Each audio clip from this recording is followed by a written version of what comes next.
In this video, I'll show you how to create and send a new email in Zoho Mail. Don't forget to like and subscribe for more quick tech guides. First, head over to https://mail.zoho.com and log into your account. On the left sidebar, look for the New Mail button, usually marked with a pencil icon, and click it. A compose window will slide in. In the To field, enter your recipient's email address. Then add a clear subject line. Next, write your message in the main text area. Keep it simple and to the point. You can format text, add links, or even attach files using the paperclip icon.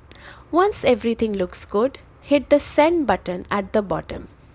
If you're not ready, you can always save it as a draft to finish later. And that's it. You've just learned how to send an email in Zoho Mail. Thanks for watching and happy emailing.